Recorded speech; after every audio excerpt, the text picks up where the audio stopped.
దేశంలోని ఆసుపత్రులు హాహాకారాలు చేస్తున్నాయి. కరోనా రోగులు ఊపిరాడక ప్రాణవాయువు కోసం కొట్టుమిట్టాడుతున్నారు.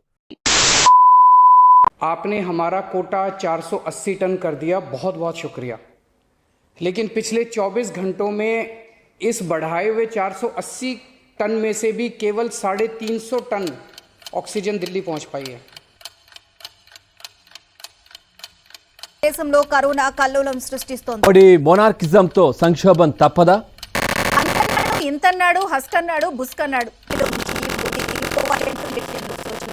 ఆక్సిజన్ సంక్షోభాన్ని అధిగమించేందుకు ఆర్మీ సాయం కావాలని Delhi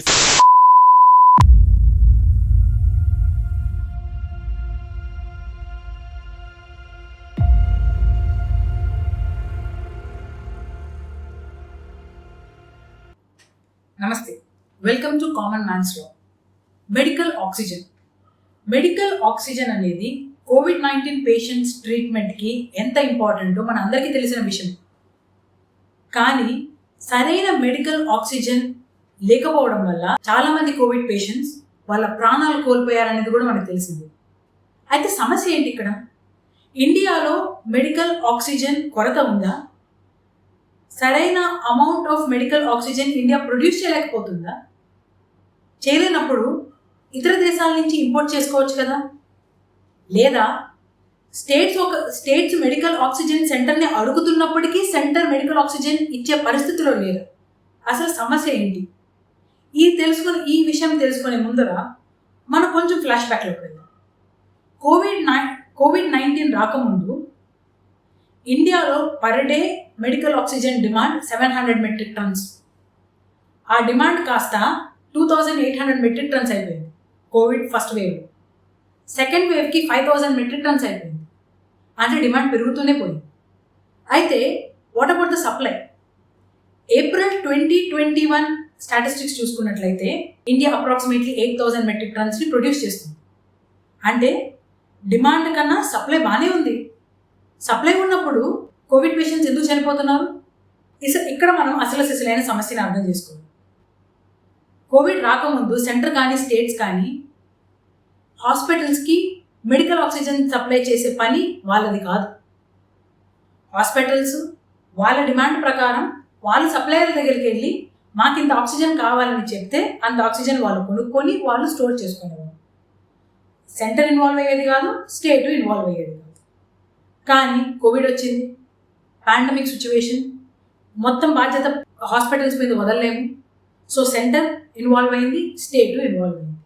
medical gases especially medical oxygen production regulation ఎవరి చేతిలో ఉంది? సెంటర్ చేతిలో. సో సెంటర్ ఓన్లీ రెగ్యులేట్ చేసేది ఏ ప్లాన్స్ ఎంత ఆక్సిజన్ ప్రొడ్యూస్ చేయాలి అంతవరకే సెంటర్ బాధ్యత. దాని తర్వాత హాస్పిటల్స్ ప్రొక్యూర్మెంట్ వాళ్ళు చేసుకునేవారు. కాకపోతే కోవిడ్-19 వచ్చింది కదా, సెంటర్ స్టేట్స్ రెండు ఇన్వాల్వ్ అయినాయి కదా. అయితే సెంటరు కోవిడ్ పేషెంట్స్కి మెడికల్ ఆక్సిజన్ కావాల్సి వస్తుందని ఇది ముందుగానే ఊహించి సెప్టెంబర్ 2020లోనే ఎంపవర్డ్ గ్రూప్ 2 అని మినిస్ట్రీ ఆఫ్ హోమ్ అఫైర్స్ కింద ఒక బాడీని కాన్స్టిట్యూట్ చేసింది. ఈ బాడీ యొక్క ముఖ్య ఆబ్జెక్టివ్ ఏంటంటే దేశంలో మెడికల్ ఎక్విప్మెంట్ సరఫరా, మెడికల్ ఆక్సిజన్ సరఫరా కొరతలను చూస్తూ ఏ స్టేట్స్కి ఏవేవి కావాలో ఎంత అలొకేట్ చేయాలో వాళ్ళ బాధ్యతని ఈ ఎంపవర్డ్ గ్రూప్ 2 తీసుకుంది. సో ఈ ఎంపవర్డ్ గ్రూప్ 2 సెంటర్ తరఫున స్టేట్స్ అడిగింది ఏమని? హెల్త్ మీ సబ్జెక్ట్ కాబట్టి ఎంతమంది కోవిడ్ పేషెంట్స్ మీ స్టేట్లో ఉన్నారో చూసి ఎంత ఆక్సిజన్ మీకు కావాల్సి ఉంటుందో మీరు చెబితే దాని ప్రకారం మేము మీకు సరఫరా చేస్తాము అని సెంటరు స్టేట్కి డైరెక్షన్స్ ఇచ్చింది. అంటే ఇప్పుడు ఆంధ్రప్రదేశ్కి జూన్ 10న 100 మెట్రిక్ టన్స్ కావాలి అంటే ముందుగానే సెంటర్కి ఇన్ఫార్మ్ చేయాలి. జూన్ 10th నాకు 100 మెట్రిక్ టన్స్ కావాలి, June 11th 150 metric tons, June 12th 120 metric tons. So ఇలా ఈచ్ డే ఎంత మెట్రిక్ టన్స్ ఆఫ్ ఆక్సిజన్ స్టేట్కి రిక్వైర్మెంట్ ఉందో ప్రొజెక్షన్స్ సెంటర్కి ఇవ్వాలి. ఎలా ఇస్తుంది స్టేటు? ఈచ్ స్టేట్లో కోవిడ్ కేసెస్ ఎన్ని ఉన్నాయో చూసుకొని అవి క్యాలిక్యులేట్ చేసి ఎంత ఆక్సిజన్ అవసరం ఉంటుందో కోవిడ్ పేషెంట్స్కి ఎస్టిమేట్ చేసి దాని ప్రకారం సెంటర్ని డిమాండ్ చేయాలి. సో స్టేట్స్ అన్ని ఈ ప్రక్రియలో ఉన్నాయి, ప్రతి ఒక్క స్టేట్ అడుగుతూనే ఉంది. ఇప్పుడు ఒక ఫిగర్ని చూపిస్తాను, ఒక్కసారి ఈ ఫిగర్ని చూడండి. ఈ ఫిగర్లో క్లియర్గా ఒక కాలంలో స్టేట్స్, ఇంకో కాలంలో డేట్ వైజ్ ఈచ్ స్టేట్ ఎన్ని మెట్రిక్ టన్స్ అడిగిందో క్లియర్గా ఉంది. ఇప్పుడు నెక్స్ట్ ఫిగర్ చూద్దాం. ఇక్కడ స్టేట్స్ ఒక కాలంలో స్టేట్స్ ఎన్ని మెట్రిక్ టన్స్ అని అడిగాయి, సెంటర్ ఎన్ని మెట్రిక్ టన్స్ ఇచ్చింది, సెంటర్ ఎన్ని మెట్రిక్ టన్స్ ఇచ్చిన తర్వాత స్టేట్స్ ఎన్ని మెట్రిక్ టన్స్ లిఫ్ట్ చేశాయి అనేది లాస్ట్ కాలంలో కనపడుతుంది. ఇప్పుడు లిఫ్ట్ చేయడం అంటే ఏంటి? సెంటర్ బాధ్యత just allocation of oxygen. Manufacturing ప్లాంట్స్కి నువ్వు ఇంత ఆక్సిజన్ ఈ స్టేట్కి ఇవ్వు, ఇంత ఆక్సిజన్ ఈ స్టేట్కి ఇవ్వు అని మాత్రమే సెంటర్ చెప్తుంది. మ్యానుఫ్యాక్చరింగ్ ప్లాంట్ దగ్గరికి వెళ్ళి మెడికల్ ఆక్సిజన్ తీసుకొని హాస్పిటల్స్ సప్లై చేసే బాధ్యత స్టేట్స్. కొన్ని స్టేట్స్ అలొకేట్ చేసిన అంత అమౌంట్ ఆక్సిజన్ని లిఫ్ట్ చేయగలిగారు, కొన్ని స్టేట్స్ లిఫ్ట్ చేయలేకపోయారు.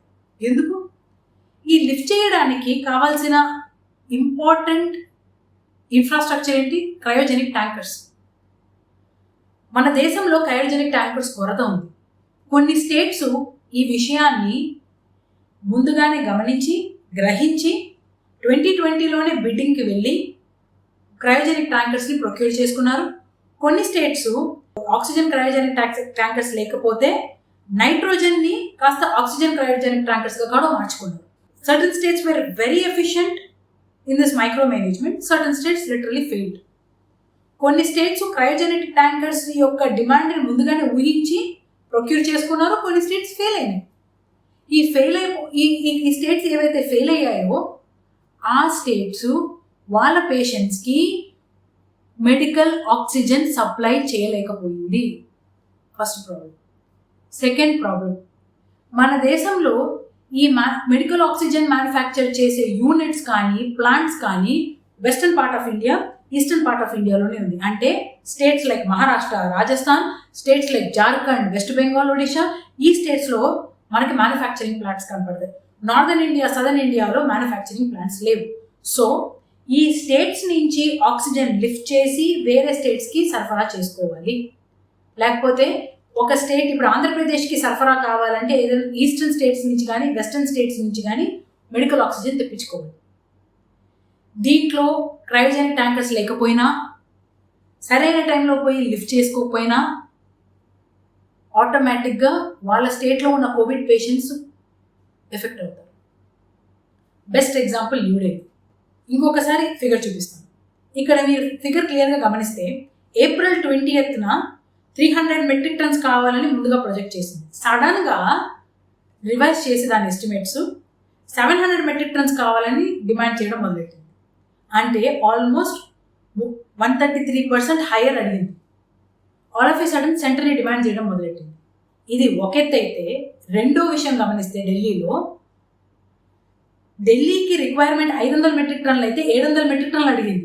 మిగతా 200 మెట్రిక్ టన్నులు స్టోరేజ్ చేసే కెపాసిటీ ఢిల్లీ దగ్గర లేకపోవడం వల్ల సప్లయర్ల యొక్క క్రయోజెనిక్ ట్యాంకర్స్లోనే ఆక్సిజన్ని పెట్టుకొని ఆ క్రయోజెనిక్ ట్యాంకర్స్ని వేరే స్టేట్స్కి ఉపయోగించకుండా వేరే స్టేట్స్ దెబ్బతినే విధంగా ఢిల్లీ ప్రయత్నించింది. ఢిల్లీలో పేషెంట్లు ఎప్పుడైతే చనిపోవడం మొదలెట్టారో ఆక్సిజన్ లేకపోవడం వల్ల సడన్గా నిద్రలో నుంచి మేలుకొని ఢిల్లీ గవర్నమెంట్ మీడియా ముందు స్టంట్లు, సోషల్ మీడియా ముందు స్టంట్లు, కోర్టుల ముందు స్టంట్లు చేస్తూ మేము ఆక్సిజన్ అడుగుతున్నాం, సెంటర్ మాకు ఇవ్వడం లేదు. సెంటర్ మీకు ఇస్తుందండి, మీ దగ్గర క్రయోజెనిక్ ట్యాంకర్స్ ఉన్నాయి తీసుకెళ్ళడానికి, సెంటర్ మీకు ఇస్తుందండి, మీ దగ్గర స్టోరేజ్ ఫెసిలిటీస్ ఉన్నాయి హాస్పిటల్స్లో, లేవు. మరి ఈ స్టంట్స్ అంతా ఎవరి ముందు చేస్తున్నారు, ఎందుకు చేస్తున్నారు? ఇదా సమయం బ్లేమ్ గేమ్ చేసుకోవడానికి? అక్కడ ప్రాణాలు పోతుంటే ప్రజలది, నేను సెంటర్ని అడిగినాను, సెంటర్ నాకు ఇవ్వలేదు, ఒకప్పుడు 300 అడిగాను, సడన్గా ఇప్పుడు 700 అడుగుతాను, ఇచ్చేయాలి మీరు అని అడగడం ఒక బాధ్యత గల చీఫ్ మినిస్టర్ చేసే పనేనా? ఒక బాధ్యత గల గవర్నమెంట్ చేసే పనేనా? ఇది మొదటి విషయం.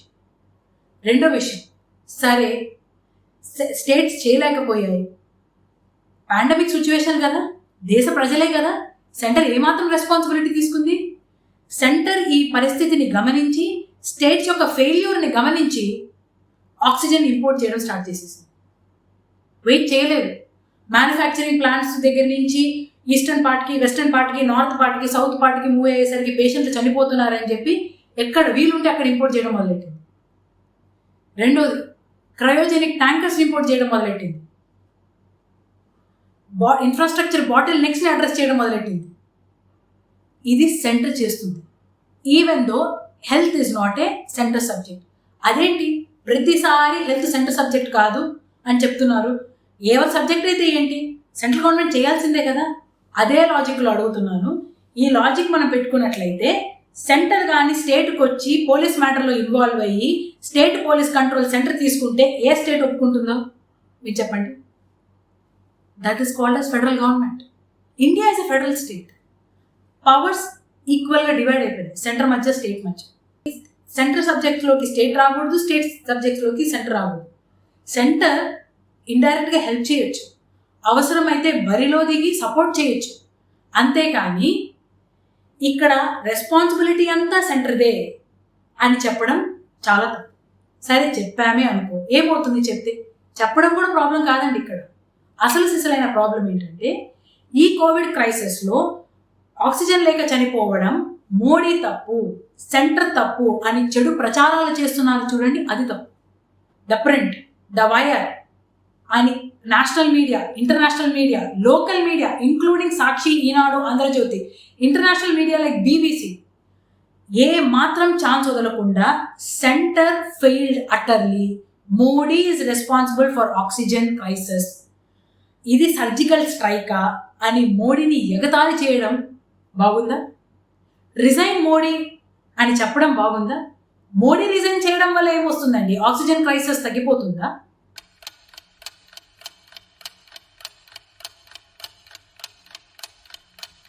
ఎందుకు పుడతారో కూడా తెలియదండి మనుషులు. కొంతమంది బేసిక్ సెన్స్ ఉండదు మనుషుల దగ్గర. రెస్పాన్సిబిలిటీ ఎవరిది అని వచ్చేసరికి సెంటర్ రెస్పాన్సిబుల్ అని ప్రతి ఒక్కరూ చాలా ప్యాషనేట్గా చెప్తున్నారు. మనం సెంటర్ని ఒక్కటి డెమోక్రటిక్గా ఎన్నుకున్నామా? స్టేట్ యొక్క చీఫ్ మినిస్టర్స్ని, ఎమ్మెల్యేస్ని డెమోక్రటిక్గా ఎన్నుకోలేదా? లోకల్ బాడీస్లో కానీ, మున్సిపాలిటీస్లో కానీ, పంచాయతీలో కానీ, మేయర్ని కానీ, కౌన్సిలర్ని కానీ, సర్పంచ్లను కానీ డెమోక్రటిక్గా ఎన్నుకోలేదా? వీరందరినీ డెమోక్రటిక్గా ఎన్నుకున్నప్పుడు రెస్పాన్సిబిలిటీ అన్నప్పుడు మాత్రమే సెంటర్ వైపు వేలు చూపించడం, పవర్ అన్నప్పుడు మాత్రం స్టేట్ వైపు వేలు చూపించడం ఎంత మాత్రం న్యాయం? అదొకటే కాదు, ఇక్కడ ప్రతి ఒక్కదానికి ఒక పర్సన్ని బ్లేమ్ చేసే ముందు ఎవరి రెస్పాన్సిబిలిటీస్ వాళ్ళు సక్రమంగా నిర్వర్తించుంటే ఈ సమస్య వచ్చిండేదే కాదు. హెల్త్ అన్నప్పుడు స్టేట్ విజిలెంట్ ఉండి, కోవిడ్ కేసెస్ అన్నప్పుడు స్టేట్ విజిలెంట్ ఉండి సరిగ్గా రిపోర్ట్ చేసి ఇన్ని కోవిడ్ కేసెస్ ఉన్నాయి, ఇన్ని మెట్రిక్ టన్స్ ఆఫ్ ఆక్సిజన్ మాకు కావాలని రిపోర్ట్ ఇచ్చి ముందుగానే క్రయోజెనిక్ ట్యాంకర్స్ని చేసుకొని రెడీగా లేకపోవడం వల్ల ఈ ప్రాబ్లం వచ్చింది. So states failed due to lack of micro management, lack of good governance and wear always interested in power politics. ఈ పరిస్థితుల వల్ల మనకి దుస్థితి పట్టిందే తప్ప ఇండియాకి కెపాసిటీ లేక కాదు. లేకపోతే మనం ఆక్సిజన్ సప్లై మన దగ్గర తక్కువైపోయి కాదు. ఎవరిని క్వశ్చన్ చేయాలనేది చాలా ముఖ్యం. ఎవరిని క్వశ్చన్ చేయాలనేది ఎందుకు ముఖ్యం? మనకు పవర్ కట్ ఉంటే చీఫ్ మినిస్టర్ ఫోన్ చేయం కదా, ఎలక్ట్రిసిటీ డిపార్ట్మెంట్కే ఫోన్ చేస్తాం. Because they are responsible for power supply. In the same way health issue ఏమన్నా వస్తే we need to question the state. ఆ స్టేటే మీడియా ముందర, కోర్టుల ముందర పోయి జిమిక్స్ చేస్తే what should we do in this democratic country? The choice is left to you.